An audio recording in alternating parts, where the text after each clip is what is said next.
नमस्कार, welcome to Marvel tutorial study for all English confusing word part 20 के अंदर।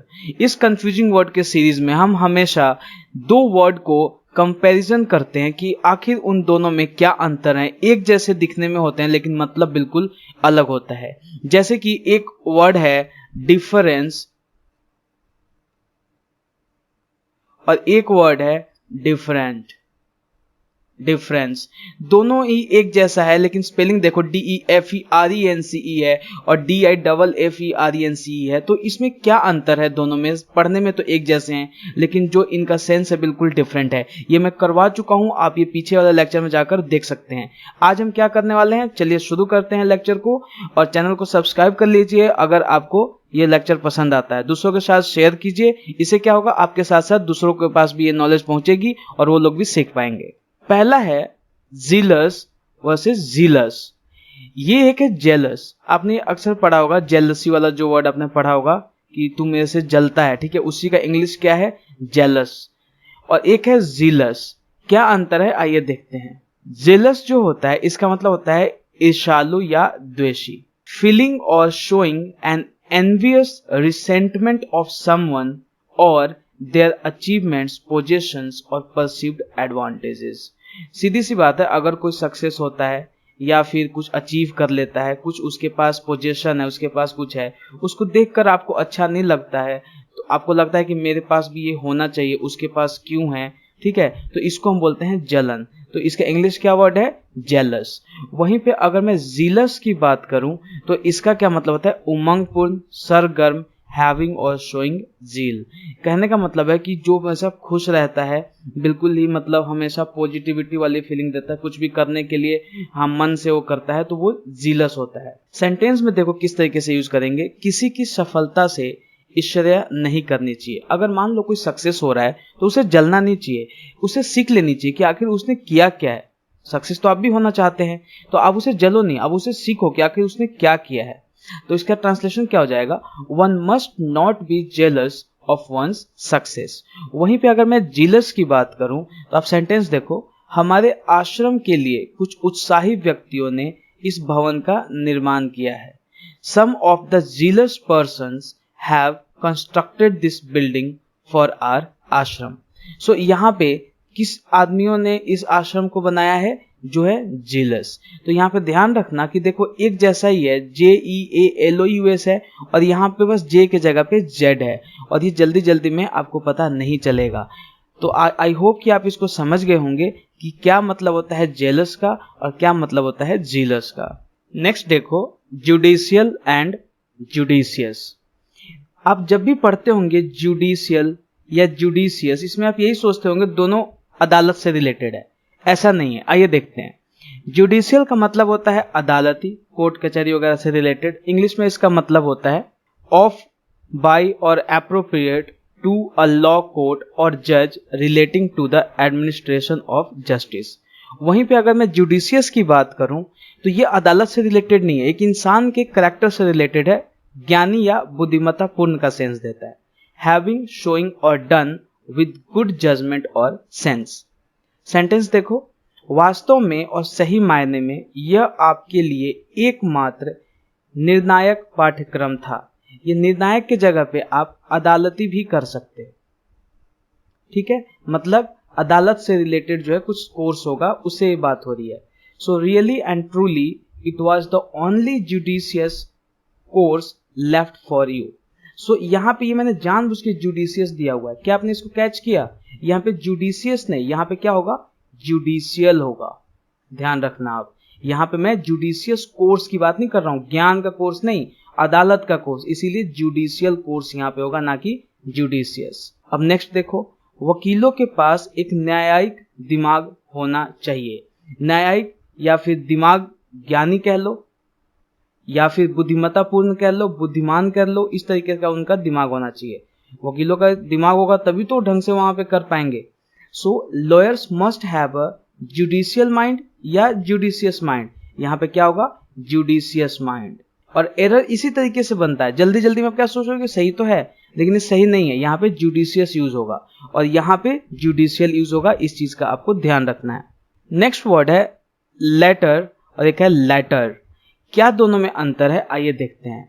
Letter का मतलब होता है बाद में, at a time in the near future, soon और आफ्टरवर्ड्स।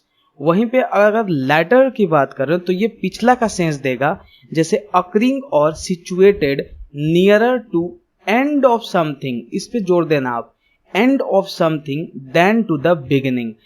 आपने कुछ पढ़ना शुरू किया, मान लो किताब है, उसको आपने पढ़ना शुरू किया, पढ़ते गए और जो एंड होगा ना उसका, nearer to the end of something, ठीक है, कुछ खत्म होने वाली होगी बुक, उसके आप उसकी तरफ जाओगे। जब आप एक पढ़ना शुरू करोगे तो आप किसकी तरफ बढ़ रहे हो, खत्म करने की तरफ, तो खत्म करने की तरफ बढ़ोगे। और जब उस बीच में अगर आपको बाद का सेंस यूज करना होगा तो आप लेटर का यूज करोगे। लेकिन जब नियर फ्यूचर वगैरह की बात हो तो आप लेटर का यूज करेंगे, ना कि लेटर का यूज करेंगे। आइए सेंटेंस देखते हैं। वह बाद में काम करने की कोशिश करेगा, he will try to do the work later. लेकिन वहीं पे जब हम लेटर की बात करेंगे, फिल्म का उत्तरार्ध अधिक दिलचस्प, मतलब मूवी शुरू हुई होगी और बाद में कुछ जो ऐसा पार्ट आया वो बहुत ही अच्छा होगा, इसलिए यहाँ पे the latter part of movie is more interesting. So यहाँ पे अब आप समझ पाए होंगे कि जो लेटर है ये यूज होता है, नॉर्मली हम बाद में यूज कर लेते हैं, जैसे फ्यूचर वगैरह में कि eight a time in the near future यहाँ पे दे भी रखा है, और यहाँ पे देखो वह बाद में काम करने की कोशिश करेगा, तो यहाँ पे लेटर का यूज हो गया। लेकिन जब कुछ आप शुरू करते हो, कोई चीज शुरू होती है और जब एंड की तरफ बढ़ते हो और फिर बाद में आपको कुछ अच्छा लगता है, तो उस बाद वाले सेंस को आप किससे भरोगे, लेटर का सेंस दोगे। इसीलिए पिछला दे रहा है, जैसे कि बुक ही स्टार्ट कर रहे हो तो आप उसके पीछे की तरफ जा रहे हो ना खत्म करने की वजह से, इसलिए यहाँ पे पिछला सेंस दिया जा रहा है। सो आई होप कि आप लेटर और लेटर का मतलब समझ गए होंगे कि क्या इन दोनों में डिफरेंस है। नेक्स्ट है लिबर्टी एंड फ्रीडम। दोनों सोचते होंगे तो आजादी का ही सेंस देता है, लेकिन इसमें बहुत ही सब्टल डिफरेंस है, वो आपको समझना होगा। जब हम लिबर्टी की बात करते हैं तो ये एक बाहरी चीज है। अगर कोई सरकार वगैरह है बोलती है कि मतलब आपको लिबर्टी है, इसका मतलब है कि कोई किसी को दबा नहीं सकता है, सबको लिबर्टी है समाज में। जैसे कि आप देखते होंगे शेड्यूल ट्राइब की क्या मतलब कंडीशन थी पास्ट में और अभी क्या है, तो ड्यू टू लिबर्टी इनकी कंडीशन सुधरी है। अगर हम फ्रीडम की बात करें तो ये इंटरनल चीज है, जैसे आपकी बॉडी है, आपकी बॉडी में जो सुनने की जो इच्छा है वो फ्रीडम है, बोलने की जो इच्छा है वो भी फ्रीडम है ना। तो ये एक इंटरनल चीज है फ्रीडम, लेकिन लिबर्टी जो है एक बाहरी चीज है। लिबर्टी का मतलब होता है दास्ता या बंधन से मुक्ति, the state of being free with in society from oppressive restriction imposed by authority on one's way of life, behavior और political views।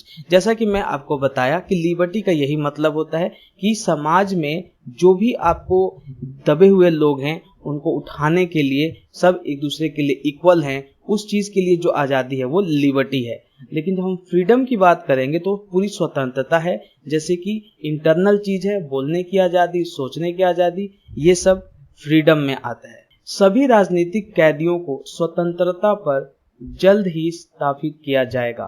All the political prisoners will be set at liberty soon. वहीं पे अगर मैं freedom की बात करूं तो सभी चीजों में से मुझे आज़ादी सबसे ज्यादा पसंद है। तो यहाँ पे नॉर्मल फ्रीडम की बात हो रही है। Of all things I love freedom most. तो यहाँ पे यह ध्यान रखना कि किस सेंस में आप बात कर रहे हो। अगर यहाँ पे लिबर्टी की जगह पे आप फ्रीडम भी यूज कर दोगे तो गलत नहीं होगा, लेकिन सेंस थोड़ा सा डिफरेंट हो जाएगा।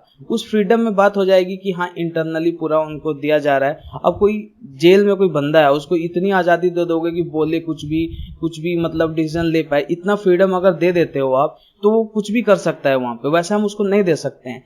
लिबर्टी यहाँ पे जेल में ये सेंस है कि हाँ उनको वहाँ पे थोड़ा सा मतलब ढंग से रखा जाएगा, उनको मतलब जो भी वहाँ पे रूल के हिसाब से जो भी एक तरीके से ट्रीटमेंट दिया जाना चाहिए वो दिया जाएगा उनको, ये सेंस दिया जा रहा है इसमें लिबर्टी का। तो ये ध्यान रखना आप कि लिबर्टी फ्रीडम आज़ादी का ही सेंस है, लेकिन दोनों में थोड़ा सा डिफरेंस है, और वो क्या है वो मैं समझा चुका हूँ आपको। नेक्स्ट है लूज और एक है लूज। लूज होता है खोल देना, ढीला ढाला, ठीक है। नॉट फॉर्मली और tightly fixed in place, detached और एबल टू बी डिटैच्ड। सीधी सी मतलब है कि जो भी ढीला ढाला है वो लूज होता है, ठीक है। और वहीं पे जब लूज होगा तो ये क्या होगा, खो देना।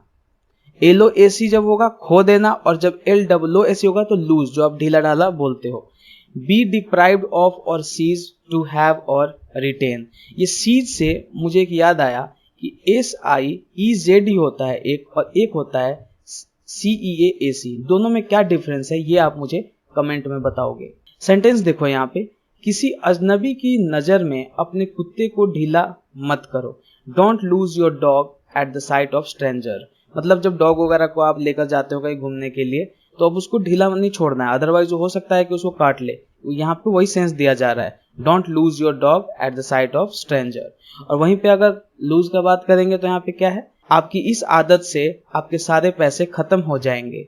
तो यहाँ पे क्या हो जाएगा, by this habit of yours you will lose all your money. तो यहाँ पे मनी हो जाएगा, by this habit of yours you will lose all your money. So यहाँ पे जो लूज है LOAC, ये किसका सेंस दे रहा है, खो देने का, खत्म होने का।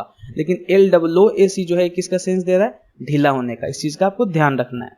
आज के लिए इतना ही। अगर आपको ये लेक्चर पसंद आया तो लाइक कीजिए, शेयर कीजिए, चैनल को सब्सक्राइब कर लीजिए और बेल बटन को प्रेस कर लीजिए।